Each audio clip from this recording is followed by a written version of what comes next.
আল্লাহর কাছে বললেন, আল্লাহ আমি ইদ্রিস একটু মৃত্যুর যন্ত্রণা বুঝতে চাই, মৃত্যুর যন্ত্রণা কেমন হয় আমি জানতে চাই। একটু মালাকুল মউতকে বলেন আমার জান কবজা করুক, আর জানটা যেন আপনার কাছে নিয়ে না চলে যায়, ফের যেন সঙ্গে সঙ্গে ঢুকিয়ে দেয়। আল্লাহ বলেন, আজরাইল আমার পয়গম্বর ইদ্রিস জান কবজার যন্ত্রণা, জান কবজায় কত ব্যথা বেদনা হয় আমার পয়গম্বর জানতে চায়, বুঝতে চায়। তুমি জান কবজা করো, মুঠো করে ধরে রাখবে, ফের ঢুকিয়ে দেবে, ইদ্রিস জীবিত হয়ে যাবে। মালাকুল মউত আজরাইল আলাইহিস সালাতু ওয়াস সালাম জান কবজা করলেন, টেনে বার করলেন, ফের ঢুকিয়ে দিলেন। ইদ্রিস নবী জীবিত হয়ে যাওয়ার পরে আজরাইল বললেন, দোস্ত কেমন লাগলো মৃত্যুর কষ্ট, মৃত্যুর যন্ত্রণা কেমন বুঝলেন?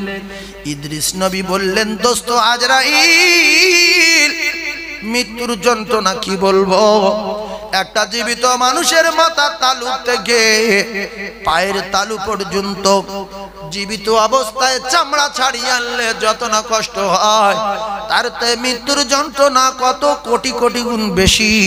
আমি নবী ইদ্রিস ভাষায় বলে বোঝাতে পারবো না। আজরাইল বললেন, দোস্ত আপনি তো আমার দোস্ত, তাহলে দোস্ত জান আসানির সঙ্গে কবজা করেছি, আলোচনার মধ্য দিয়ে যদি জান কবজা করলে এত কষ্ট হয়, যারা পাপী তাদের জান কবজা করার সময় কেমন হয়? আমার নবীর আগে গুনাহ নাই, আমার নবীর পিছে গুনাহ নাই, আমার নবী বেগুনাহ,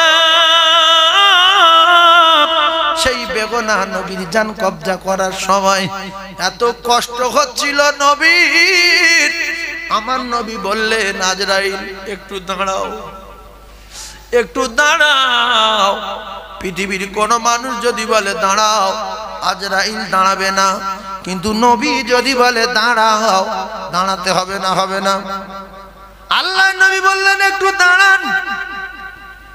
মালাকুল মউত ছেড়ে দিলেন। ইয়া রাসূলুল্লাহ বলেন, বলছে, ও আজরাইল আমি তো জান কবজার অনুমতি দিলাম, অনেক আলোচনা আমার সঙ্গে করা হলো যে আপনি যদি অর্ডার দেন তবে আমি আপনার জান কবজা করব, আপনি যদি বলেন থাকতে চাই আমি মালাকুল মউত ফিরে যাব, কথা দিলাম। কিন্তু আমি অর্ডার দেওয়ার সঙ্গে সঙ্গে তুমি কি আমার কলিজার উপরে পাহাড় চাপিয়ে দিলে?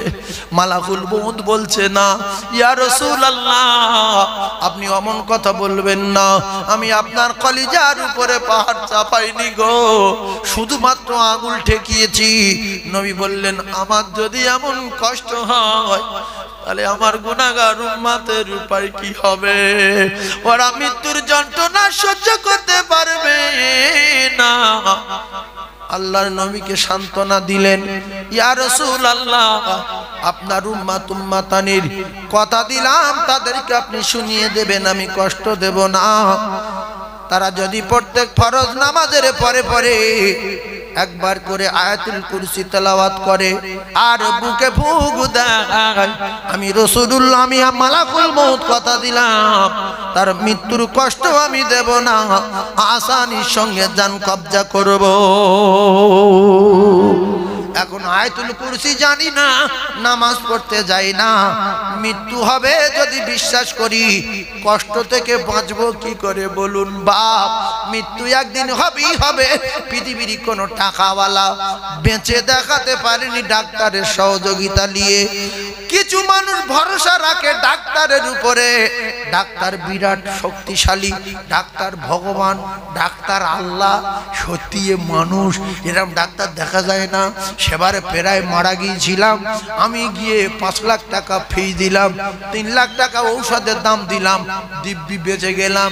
এইরকম 2-4 বার ওসিলা ডাক্তার আল্লাহ আপনার বাঁচিয়ে ফিরিয়ে দেবে। কিন্তু ডাক্তারে যদি কোনো মানুষের ঔষধ খাইয়ে বাঁচাতে পারত, বা ডাক্তার যদি কোনো মানুষের ঔষধ খাইয়ে খাইয়ে দামি দামি ইনজেকশন দিয়ে দিয়ে বাঁচিয়ে রাখতে পারত, অন্তত পৃথিবীর ডাক্তারগুলো নিজেরাই বেঁচে থাকতো। গ্রামের লোকে ছেড়ে দেন, মা বাপ কোটি কোটি টাকা খরচা করে ডাক্তারি শেখালো, লন্ডন থেকে পাশ করালো, ও পৃথিবীর গলিতে গলিতে বিরাট বিরাট জায়গা থেকে পাশ করালো। পাশ করানোর পরে ডাক্তারের মা বাবা মরে গেল, ডাক্তার বাঁচাতে পারেনি। আল্লাহর কসম, ডাক্তার মানুষকে বাঁচাতে পারে না, ঔষধ মানুষকে বাঁচাতে পারে না, ঔষধের কোনো ক্ষমতা নেই, ঔষধ শুধু ওসিলা।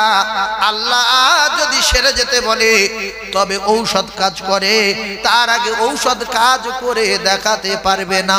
আমরা বিশ্বাস করি ঔষধের কোনো ক্ষমতা নাই, ডাক্তারের কোনো ক্ষমতা নাই, আগুনের কোনো ক্ষমতা নাই, পানির কোনো ক্ষমতা নাই, মাছের কোনো ক্ষমতা নাই, গাছের কোনো ক্ষমতা নাই, সব ক্ষমতার মালিক আমার আল্লাহ। গাছের যদি ক্ষমতা থাকতো নবী জাকারিয়াকে গাছ বাঁচিয়ে দিত, পানির যদি ক্ষমতা থাকতো মুসা নবীকে পানি মেরে দিত, আগুনের যদি ক্ষমতা থাকতো ইব্রাহিম খলিলুল্লাহকে আগুন ডুবিয়ে দিত। ও কলিজার টুকরারা, এরা সবাই কথা শুনেছে কার? এরা সবাই কথা শুনেছে আমার আল্লাহর। এজন্য ঔষধের কোনো ক্ষমতা নাই, ডাক্তার কিছু করতে পারে না, ডাক্তার শুধু ওসিলা, বাঁচিয়ে দেবেন আমার আল্লাহ। এজন্য যারা ভালো ডাক্তার, ভালো বংশের ছেলে, জ্ঞানগম্যী যে সমস্ত ডাক্তারের ভালো, ওই ডাক্তাররা বলে বাবা আমার হাতে কিছু নাই, এ রুগী তো কঠিন পরিস্থিতি হয়ে গেছে, এ রুগী যদি বাঁচিয়ে দিতে পারেন তিনি, যিনি মালিক, যিনি স্রষ্টা, যিনি উপরওয়ালা, যিনি ভগবান, তিনি বাঁচালে বাঁচতে পারে, আমার বাঁচানোর ক্ষমতা নাই। এই রকম বহু ডাক্তার কিন্তু বলে। আবার দুটো একটা ডাক্তার আছে আমার কাছে এসেছে মানে বেঁচে যাবে গ্যারান্টি।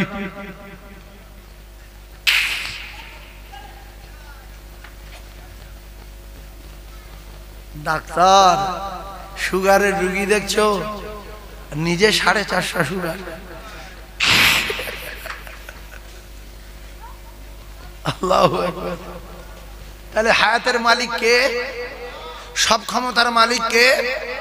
যারা ধনী লোক বসে আছেন প্যারিস পুট্টি বাড়ি, আপনি একটু ভেবেছেন যে আমি মারা গেলে কবর কি প্যারিস হবে? কবরে কি মার্বেল পাওয়া যাবে? কবরে কি এসি থাকবে? ছেলেদের বলে যাবেন একটা ছোট্ট এসি মাথার ধারে দিয়ে সুইচটা বাড়ির কাছে রাখবেন, যেই বাপের ঢুকে দেবে সঙ্গে সঙ্গে এসি সুইচ মেরে দেবেন।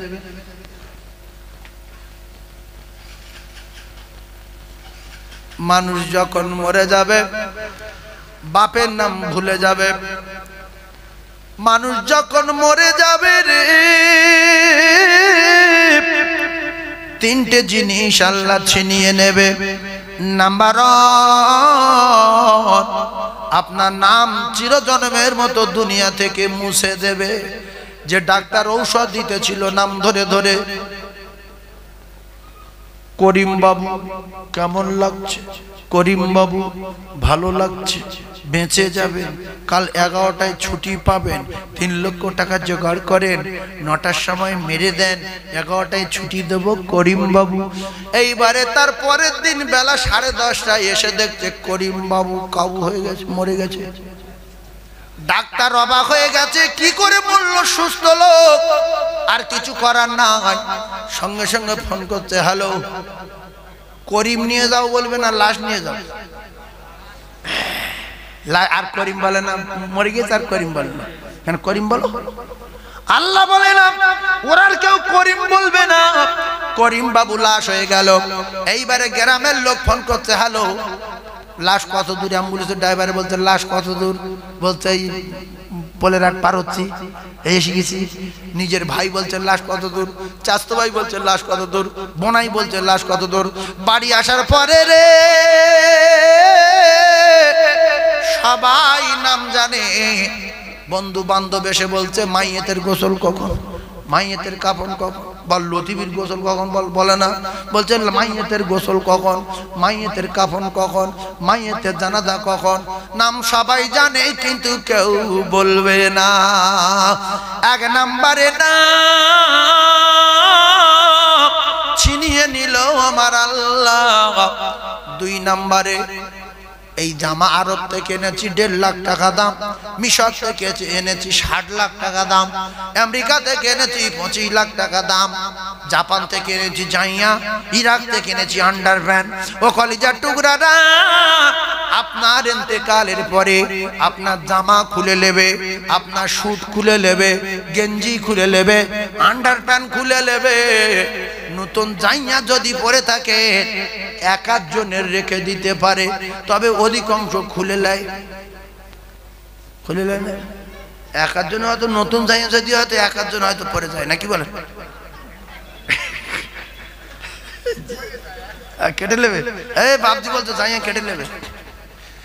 তাহলে জাইয়াটাও দিল না, শখের জাইয়া সেটাও কেড়ে নিয়ে আপনার ফকিরের সাদা থান নিল, সাদা থান, পাগলা সাদা থান, আপনার ভিখিরি সাদা থান, আপনি রাজা আপনার সাদা থান, আপনি প্রধান আপনার সাদা থান, এমএলএ সাদা থান।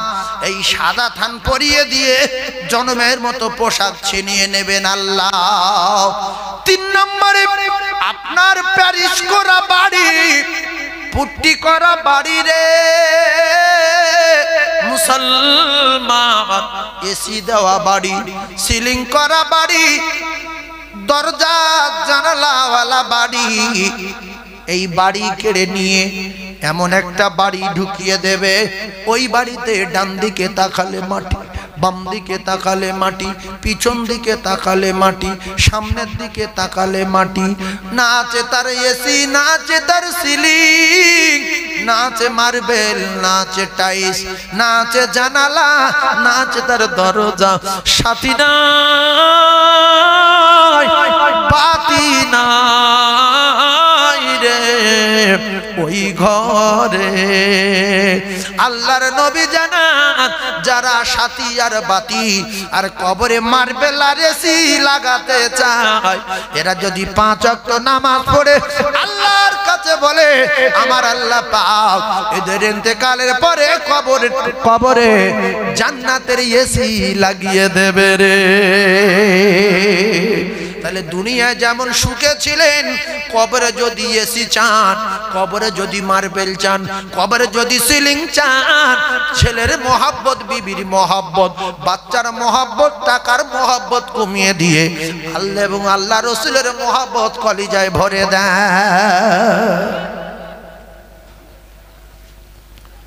দুনিয়ায় যত টাকা টাকা করবে, কবর তত ফাঁকা ফাঁকা লাগবে। হ্যাঁ, আর দুনিয়া যত আল্লাহ আল্লাহ করবে, কবর তত এসি আর মার্বেল আর প্যারিস আর পুট্টি হয়ে জান্নাতের এসি দরজা খুলে দেবে। জোরে বলুন সুবহানাল্লাহ, চিল্লে বলেন। আচ্ছা, আমি কথা বলছি আস্তে আস্তে, আপনাদের রাগ হচ্ছে কি? কবরে একা যাবেন না 2 জন যাবেন? একা জীবনে যাবেন না, বিশাল মার মারবে। একা মানুষ যায় কবরে।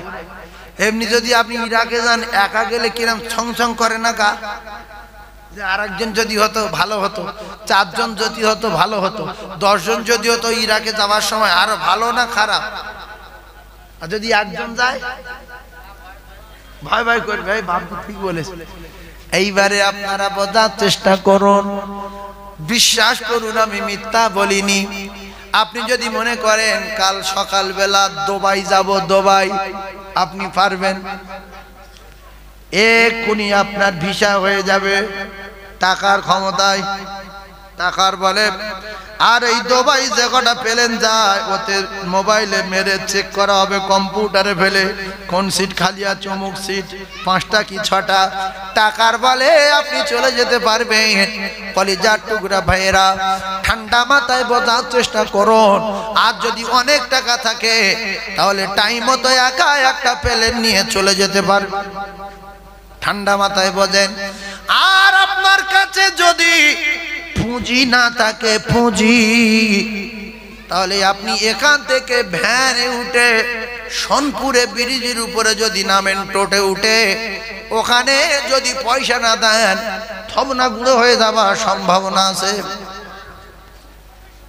পয়সা নেই, শুধু মারি, ফের ওখানে ঘাদুই ঘুষি খেয়েছে, খেয়ে ফের টোটে উঠেছে, বলে পোলেরহাট যাবো। পোলেরহাটে গিয়ে টাকা দেনা ফের মার। ওখান থেকে উঠে বলছে রাজারহাট যাবো। রাজারহাটে গিয়ে বাসওয়ালার টাকা দেয়নি, ঝাপাট করে মেরেছে, হুমড়িকে নিচে পড়ে নাক ফেটে গেছে। ওই রক্তমুখ হয়ে কোন রকমে এয়ারপোর্টের ট্যাক্সি ধরেছে, এয়ারপোর্টে লেবেছে, বলছে টাকা বলতে নেই। সেখানটায় ঘাপাচ্ছায় মেরেছে। এইবারে পুলসিরাত মানে এয়ারপোর্ট বিরাট লম্বা সফর, আরব যেতে গেলে কমসে কম 6 ঘন্টা লাগবে। পুলসিরাত, এই পুলসিরাতের পোলে গিয়ে চেক হচ্ছে, বলছে পাসপোর্ট কই, বলছে নাই। ঘুষি মার। টিকিট কই, বলছে নাই। মার বডি মার। লাস্টে মার খেয়ে খেয়ে ওখানে কাত হয়ে পড়ে আছে। ওর মাল নাই আর মক্কায় যাবার ক্ষমতা নাই। আল্লাহর কসম, আপনার যদি পুঁজি না থাকে, প্রথম কবরে ধোলাই শুরু হবে, এরপরে হাসরে ধোলাই শুরু হবে, তারপরে মিজানে ধোলাই শুরু হবে। শেষ বেশ আছে পুলসিরাত। ওখানে 15,000 না 30,000 বছরের রাস্তা পার হতে হবে। সে জায়গায় পুঁজি যদি না থাকে, বাপের নাম ভুলে যাবে, কেউ ঠেকাতে পারবে না। ইয়াউমা ইয়াফিরুল মারউ মিন আখিহি ওয়া উম্মিহি ওয়া আবিহি ওয়া সাহিবাতিহি ওয়া বানিহি।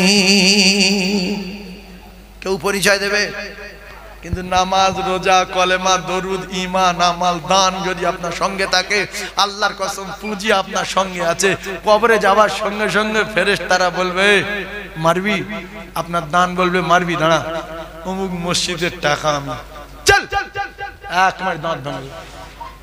সর্বনাশ, তো বিপজ্জনক ব্যাপার রে। এই মসজিদের দান রহমত না গজব? তো তুই মারছি, আমি এদিকে যাব, এদিকে দরুদ শরীফ ঢেলে উঠেছে। কি করবি? আমি সাপ, কামড়াবি? কটা? বলছে 99। হাদিসে এসছে 99টা। কটা? বলছে 99টা। তোমারই দাঁত ভাঙবে। আল্লাহর কসম, সেদিনে আপনি দেখে কলিজা ঠান্ডা হয়ে যাবে যে আল্লাহ, এরা তোমার পেরাই লেলো। আল্লাহু আকবার। চারিদিক দিয়ে আপনার গাট, আপনার স্ত্রী এটা করতে পারবে না, আপনার ছেলে এটা করতে পারবে না, আপনার মেয়ে এটা করতে পারবে না, আপনার বাপ এটা করতে পারবে না, আপনার মা এটা করতে পারবে না। যেগুলো আপনি করলে, আমল করলে, নামাজ পড়লে, তাহাজ্জুদ করলে, দরুদ পড়লে, কোরআন পড়লে, এরা আপনার প্রহরী আর পাহারাদার হয়ে যাবে। একবার জোরে বলেন, আরো জোরে বলেন, নারী দেখবে। ও আল্লাহ, না আমার দুটো দাও। এখান থেকে আমি সেই সাতুলি নাম শুনেছেন? হ্যাঁ, সাতুলি যাবো। হ্যাঁ, এবার জটিল ওয়াজ করবো, জটিল। আমি কিন্তু ওয়াজ এক জায়গায় দাঁড় করে রেখেছি, বলো নাকি ওয়াজ ঘটেছে? আপনার তো ওয়াজ শোনা মানুষ, এখানে 4-5টা জলসা হয়, তারা ভাঙড়ের মানুষ, কঠিন মানুষ।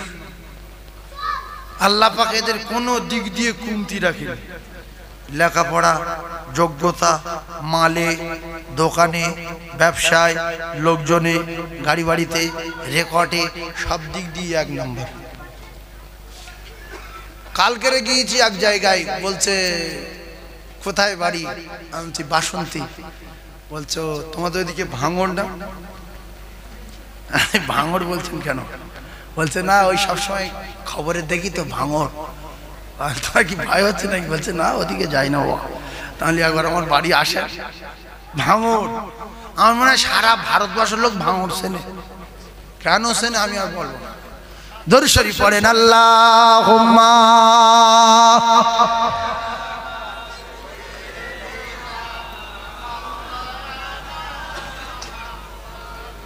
ওয়া আলা আলি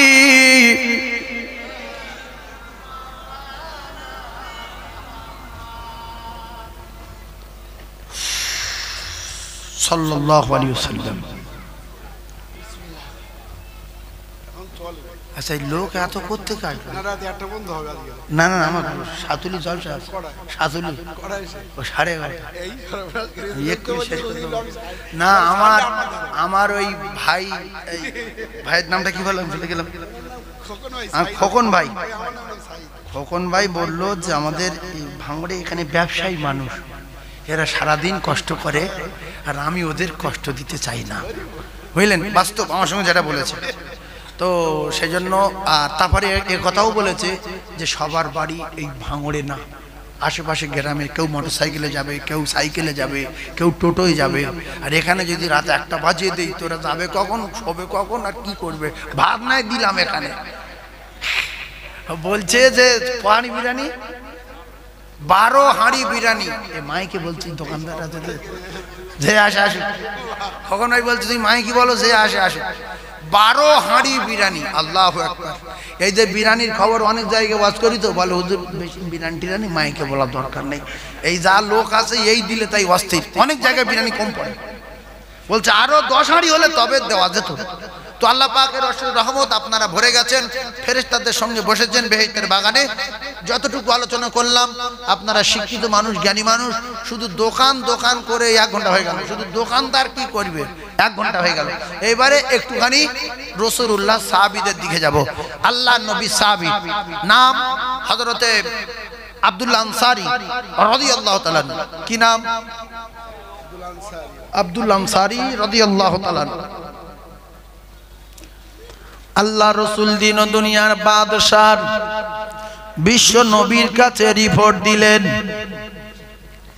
ইয়া রাসূলুল্লাহ, আব্দুল্লাহ আনসারী আপনার পিছনে নামাজ পড়ে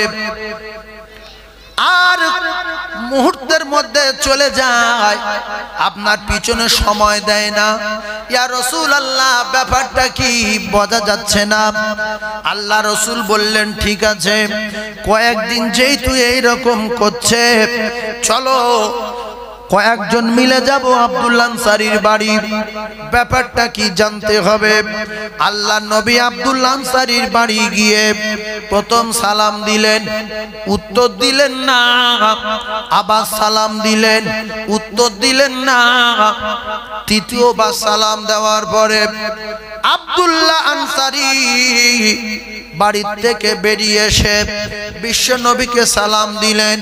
আল্লাহ নবী বললেন, শোনো, কেউ যদি কারো সালামের উত্তর না দেয়, সে রেগে যায় না খুশি হয়? রেগে যায় না? আল্লাহর নবী বললেন, আব্দুল্লাহ আনসারী, তুমি একটা কথা ভালো করে জানো, আমি রাসূলুল্লাহ যদি কারোর উপরে রেগে যাই, আমি নবী যদি কারোর উপরে নারাজ হয়ে যাই, আমার আল্লাহ তার জান্নাতে দেবে না।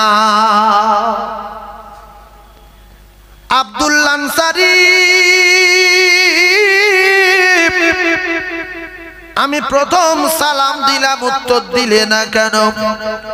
বলছে, ইয়া রাসূলুল্লাহ, হাউ হাউ করে কাঁদে আর বলে, ইয়া রাসূলুল্লাহ, আপনি যখন প্রথম সালাম দিয়েছেন তখন আমি উলঙ্গ অবস্থায় গর্তের ভিতরে বসেছিলাম, আমার স্ত্রী কাপড় পরে নামাজ পড়ছিল, আমি কি করে ডাকবো ইয়া রাসূলুল্লাহ? আমার স্ত্রী তো আমার আল্লাহর সঙ্গে কথাবার্তা বলছে।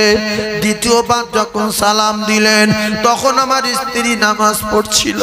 তৃতীয়বার সালাম দেওয়ার সঙ্গে সঙ্গে আমার স্ত্রী সালাম ফিরিয়ে দিয়ে গর্তের ভিতরে প্রবেশ করে কাপড় দেওয়ার সঙ্গে সঙ্গে আমি কোন রকমে কাপড় জড়িয়ে আপনার কাছে এসে উত্তর দিয়েছি, ইয়া রাসূলুল্লাহ, ক্ষমা করে দিন, বড় গরীব, ইয়া রাসূলুল্লাহ, এজন্য আমি আপনার কাছে আসতে পারিনি। বিশ্বনবী কাঁদে, চোখের পানি জারি হয়ে যায়, সাহাবায়ে কেরাম কাঁদে। আল্লাহ রাসূল বলেন, আব্দুল্লাহ, এত কষ্টই থাকার পরও, এত কষ্টই থাকার পরও দুই স্বামী স্ত্রী নামাজ কাজা করো না। ওরে মুসলমানের ঘরে জন্ম, লক্ষ লক্ষ টাকা মালিক হয়ে 50-60টা করে সুট লুঙ্গি, গিন্নির 40-50টা করে শাড়ি, খবর নিয়ে দেখা গেল এক ওয়াক্ত নামাজ পড়ে না। না আছে খাবার কষ্ট, না আছে সবার কষ্ট, না আছে গরমে কষ্ট। অনেক বাড়ি এসি আছে, এসি আছে অনেক বাড়ি ফেরাই এসে। হ্যাঁ যাই হোক, আমি তো অত বুঝিনি কেন মৌলভীরা অনেক লোক বাড়িতে যায় না, দোকানে, খানকায়, বারান্দায়, হ্যাঁ লোক সাটা তুলে ধুলো ভর্তি তার মধ্যে ঢুকে যার গালে এত কিছু করা হয়, ওয়াজ শোনা হবে, দোয়ালে হবে, তার গা বারান্দায়, অলির ভিতর, গলির ভিতর হলে, হ্যাঁ কাঠের দোকানে, মুদিখানার দোকানে এক বাড়ে বেঞ্চি বসিয়ে স্টেজ তুলে দেয়। যদি আমার বাড়ি যায় এসি ফেসি যদি দেখে, মল সাহেব যদি এই দেখে যদি লোভ লেগে যায়, বদদোয়া দেয়। উফ, আল্লাহর কসম, রসুল বলেছে আল উলামা ওয়ারাসাতুল আম্বিয়া, এরা রাসূলুল্লাহর ওয়ারিস, এদের ভালো ভালো জায়গায় নিয়ে যাবে, এদের প্রচন্ড খিদমত করবে, এদের সালাম দেবে, এদের কাছ থেকে দোয়া নেবে। আমি রসুল জানিয়ে দিলাম ওরা আমার ওয়ারিস, আমার কাছ থেকে দোয়া নেওয়া হবে। জোরে বলুন সুবহানাল্লাহ। ওদের ভালোবাসলে আমার ভালোবাসা হবে। এই জন্য আমরা যারা বাপ আছি এখানে, যে কটা বাপ আছে, একটা কথা বলে দেই আমি আপনাদেরকে, সন্তানের প্রথম শিক্ষিকা হলো তার মা। সন্তানের প্রথম শিক্ষিকা কে? কথা বলেন। 2 ঘন্টা ওয়াজ শুনবেন, এই কথাটা শিখে আর বাড়ি যাবেন, সব কথা ভুলে যাবেন, ও আতার কুচি কুলুমুলু সব ভুলে যাবেন। এটা শিখতে পারবেন যে প্রথম শিক্ষিকা তার মা, আর প্রথম শিক্ষক তার বাপ। এখন শিক্ষক আর শিক্ষিকা এই দুজনেই সব বিয়াদব। এখন ছাত্র বিয়াদব হবে না? হবে না? হবে। এখন মা শিক্ষক, বাপ, মা শিক্ষিকা, সন্তানের কাছে পৃথিবীর 1 নম্বর এই দুজন, মা আর বাপ। ভালো করে শোনেন, মা যেরকম শিক্ষিকা, বাপ যেরকম শিক্ষক, এবং মার বাপ এরকম সন্তানের পৃথিবীর জমিনের 1 নম্বর পীরও বটে।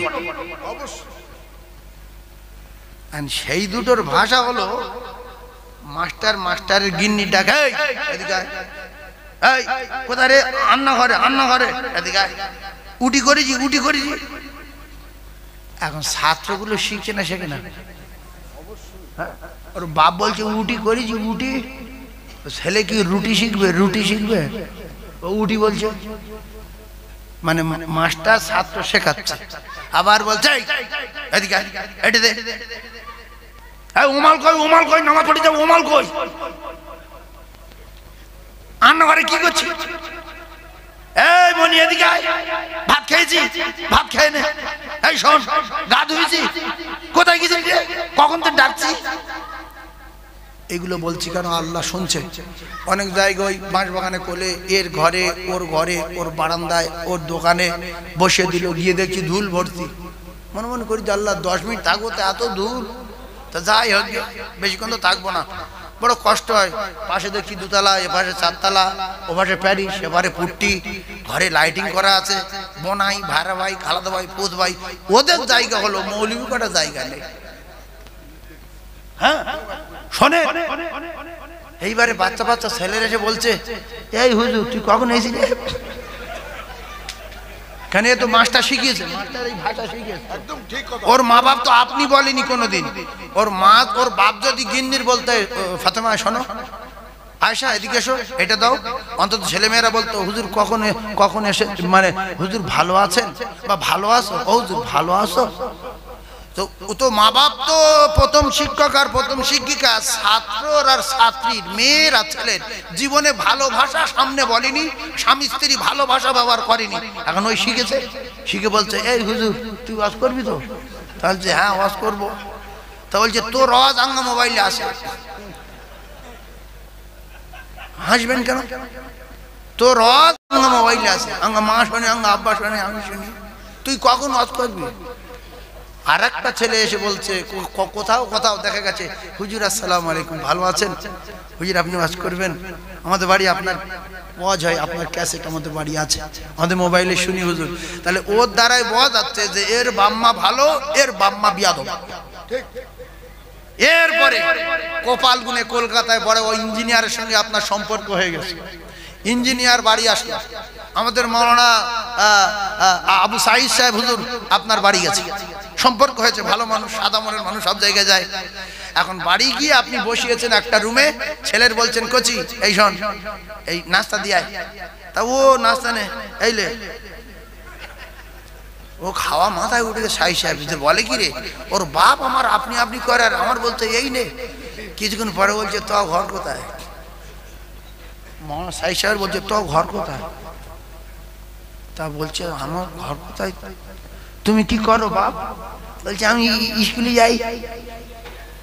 ছি ছি ছি ছি ছি, এই ভাষা শুনে অফিসার আসলো, ইঞ্জিনিয়ার আসলো, আর তাদের সামনে আপনার ছেলে ওই মুহূর্তে আপনি ভাষা বার করতে পারবে না, তুমি ভাষা বার করতে পারবে না। আপনি যেটা শিখিয়েছেন শিক্ষক হিসাবে, ও ইঞ্জিনিয়ার আসলে ও তুই বলবে, আইপিএস আসলে তাই তুই বলবে, জজ আসলে তার তুই বলবে। বলবে এই তো ঘর কোথায় রে, তুই আমার সাথে থাকিস? ও বলছে যে আমি ভাষা তো বুঝতে পারছি না, তুই আঙ্গা আব্বার সাথে থাকিস মানে কি রে? এই কথা ঠিক বলছি না? মুসলমানের ঘরে জন্ম নিয়ে শুধু দোকানদারি করলে হবে না, ছেলেগুলো মানুষ করেন, ছেলেগুলো মানুষ করেন, আইপিএস করেন, জজ বানান, উকিল বানান। আজকে কোথায় যাবেন, যেখানে যাবেন দেখবেন আলাদা লোক।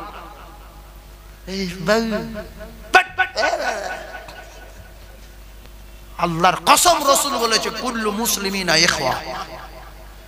শাম, সিরিয়া, জাপান, জার্মান, আফগানিস্তান, পশ্চিম পাকিস্তান, ইরাক, ইরান, সারা বিশ্বের মুসলমান মুসলমানের ভাই। তার সঙ্গে একটু আরবি শেখাবেন।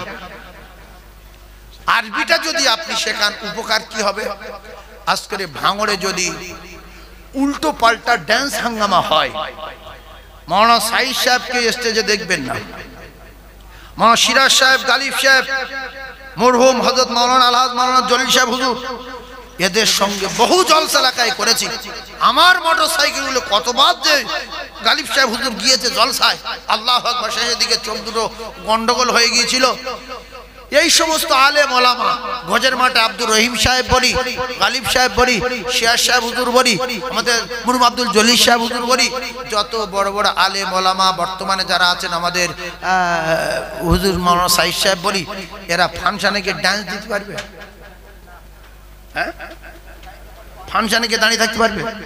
এরাও তো বিএড করালো, এমএ পাস করালো, সঙ্গে কোরআন শরীফ আছে, তাই কোরআন বাধা দিচ্ছে যাবি না।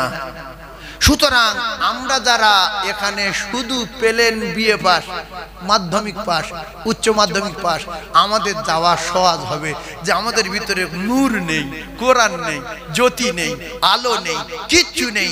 দেখবেন মুসলমানের ঘরে ছেলে যত উল্টো পাল্টা জায়গায়, এরা বেশি মুফতি সাহেব দেখতে পাবেন না, মাওলানা দেখতে পাবেন না, কারণ এদের কাছে লাইট আছে, লাইট মেরে দেখে যেখানে যাওয়া যাবে না, যাবে না, দেখছে না যাওয়া যাবে না। কথা ঠিক না ভুল? তো আপনি বাংলার সাথে বিএড করিয়েছেন, আপনার ছেলে এমএ করিয়েছেন, ডাবল এমএ করিয়েছেন, যাই করিয়েছেন, দুটো পায়ে ধরে বলছি, সঙ্গে যদি ভালো মন্দ, হালাল হারাম বোঝার মতো এতটুকু কোরআন শেখাতেন, দিন শেখাতেন, ইলম শেখাতেন, ওই ছেলে ইরাকে গিয়ে সম্মান পাবে, ইরানে গিয়ে কোরআন পড়বে, জাপানে গিয়ে কোরআন পড়বে, আফগানিস্তানে গিয়ে কোরআন পড়বে। ইরাক, ইরান, জাপান, জার্মানের কোরআন আলাদা না ভারতের মতো? জোরে বলে, ভারতের মতন ওগুলো আলাদা? একই, তাহলে মানুষ কত বুঝতো? তাহলে আপনি একদম কোটিপতি, বড় ব্যবসায়ী ভাঙড়ের, আল্লাহ পাক টাকা দিয়েছে, হজে গেলেন, রসুল বলেছে মদিনায় এসে যারা কোরআন পড়ে আমি তাদের গলার আওয়াজ নিজে কানে শুনতে পাই। সুবহানাল্লাহ বলে।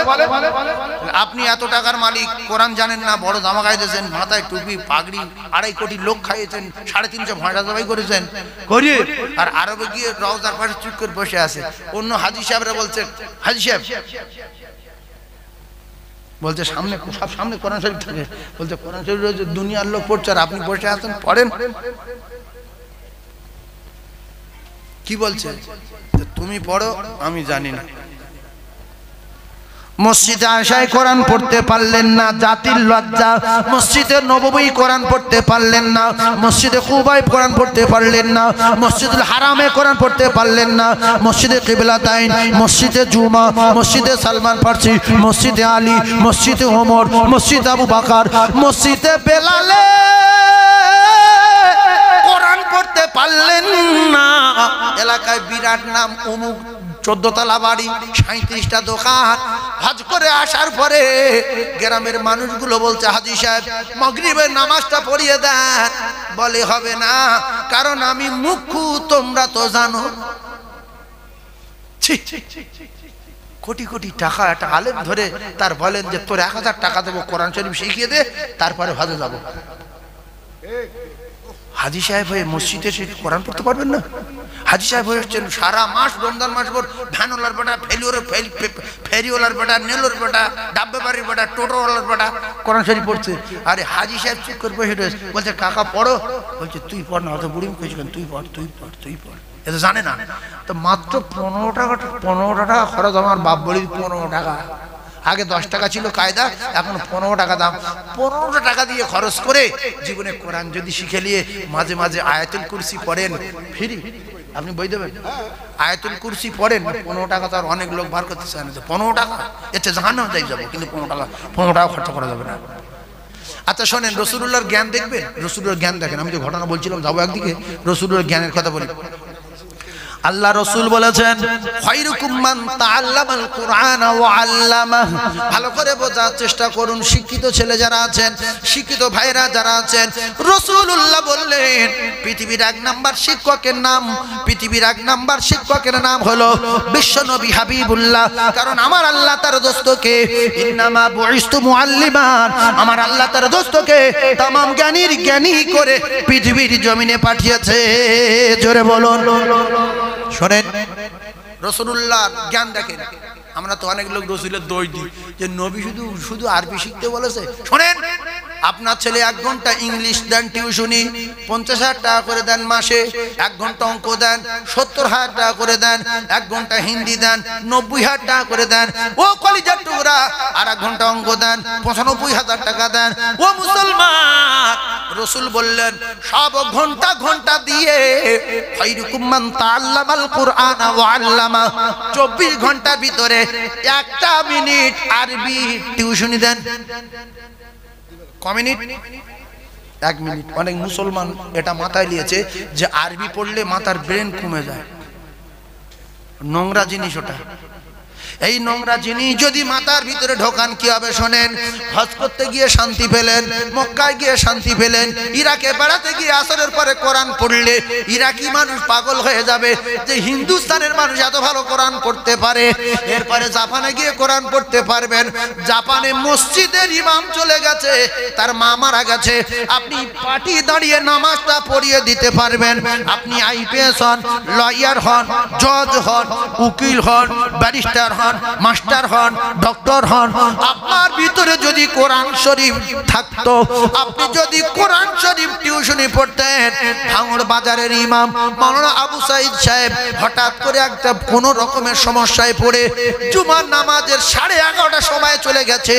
আপনার বাড়ি সেই পশ্চিম মেদিনীপুরে, আপনি ভাঙড় হাই স্কুলের মাস্টার হয়েছিলেন। এখন আপনি নামাজ পড়তে এসে দেখছেন মসজিদে কেচাকিচি হচ্ছে, ইমাম চলে গেছে, কে নামাজ পড়াবে? আপনি মাস্টার সাহেব বলবেন আমি পড়িয়ে দেব। লোক পাগল হয়ে যাবে যে মাস্টার কি নামাজ পড়াবে। এবারে মাস্টারের বাম্মা ভালো ছিল, ইংলিশ, অঙ্ক, হিন্দি, উর্দু সবার সঙ্গে 1টা মিনিট করে কোরআন শিখিয়েছিল।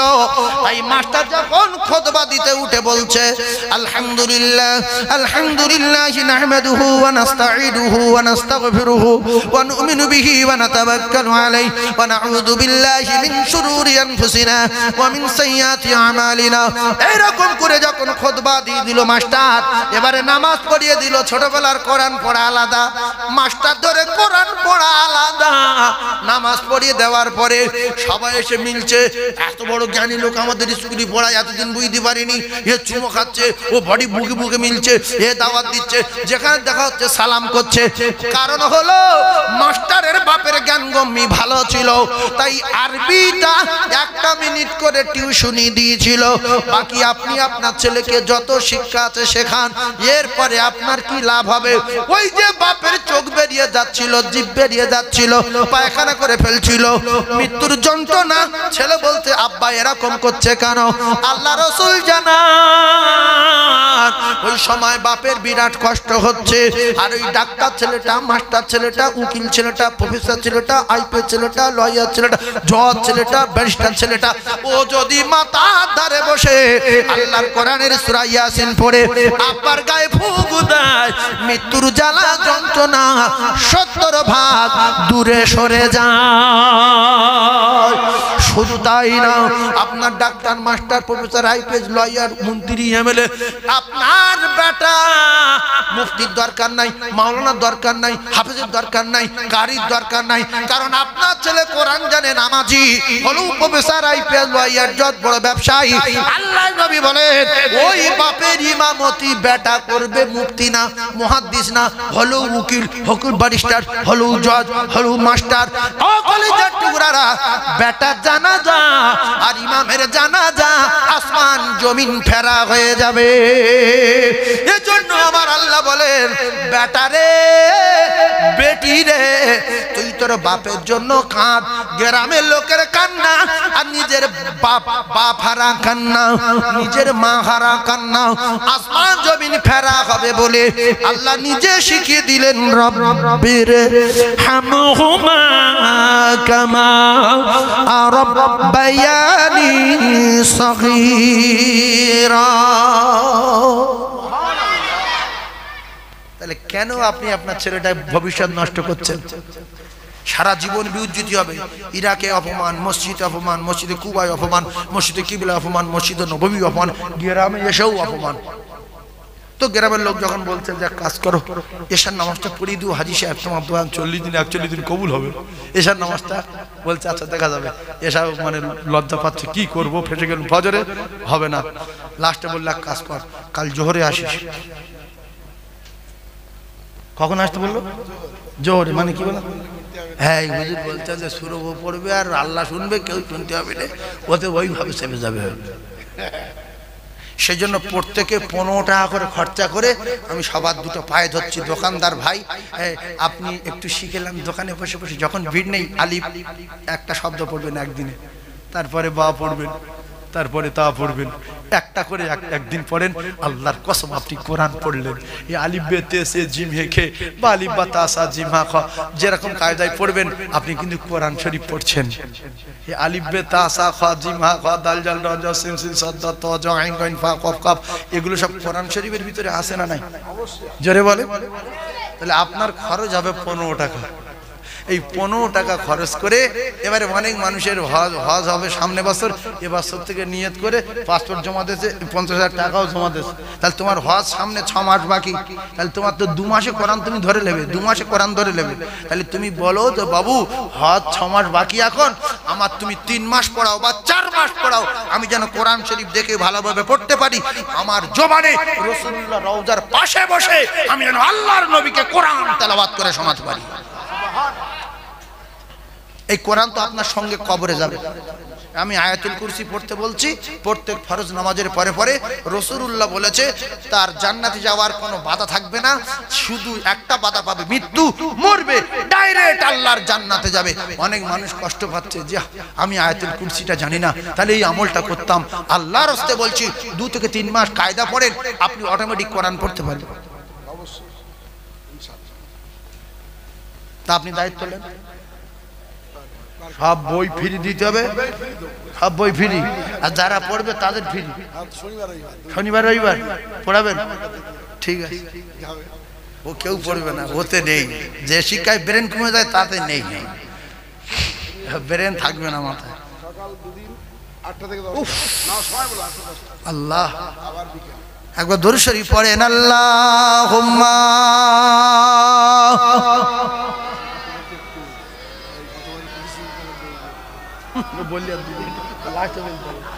তুলে লে বলতে।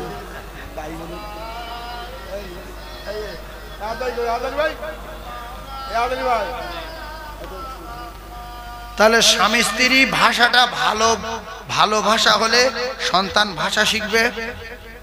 কথা বলেন। এই জন্য স্ত্রীকে বলবেন তুমি তুমি করে ডাকবে, সাবিনা এদিকে এসো, আয়েশা এই শোনো, ফাতেমা এটা দাও, হালিমা এই এটা নাও। না তো যেন চোর ধরে রেখেছে বাড়ি, বাজার থেকে বাড়ি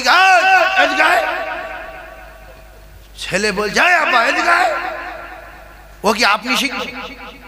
কথা বলেন, আপনি শিখবেন?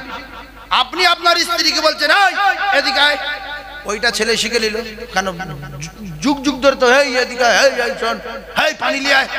তো ওর মার বল যাই পানি লিয়ে আয়, বাপের বল যাই আব্বা পানি দে। হাসবেন না, হাসবেন না। এইটা শিখবেন, অন্য কি শিখবেন? এই জন্য আমি আমার মাদ্রাসার প্রত্যেকটা শিক্ষক শিক্ষিকার বলে দিয়েছি আল্লাহর কসম, যে প্রত্যেকটা ছাত্রীর সঙ্গে আপনি আপনি করে কথা বলতে হবে। বাড়ির থেকে যখন গার্জেন আসবে ওরা বলবে আব্বু আপনি ভালো আছেন, ওর আব্বা শুনলে কলিজা ঠান্ডা হবে যে আমার জীবনে মেয়ে তুই ছাড়া। আর অনেকে ফোন করে বলে তুই কি করছিস, তুই আজ বলি কালকে আজ বলি, এখন আজ কেন, আমি থাকবো। আমি বলি যে আপনি আপনি বলতে পারবে না তার হাতে ফোন দেওয়া যাবে না। ও তাড়াতাড়ি করে এক সপ্তাহের ভিতরে সব ভাষা শিখে গেছে। ফোন ধরে বলছে আসসালামু আলাইকুম, আব্বু ভালো আছেন, কখন আসবেন, আম্মু কোথায়? তখন এসে আমার কাছে বলছে হুজুরে কি ভাষা শিখে গেছে। ও ভাষা বলছে আমি বুঝতে পারি না। যে লোক আপনি আপনি শোনেন ও তো নিজেই বুঝে বলেছে কি বলছে। হ্যাঁ হ্যাঁ, এই জন্য মা বাপ হলো প্রথম শিক্ষক আর শিক্ষিকা। দুটো পায়ে ধরে বলছি সন্তানদের ভাষা শেখাবেন আপনারা। কারণ ইরাকে যারা, ইরানে যারা, আরবে যারা, তার মা বাপ আরবি বলে, সে ছোট ছোট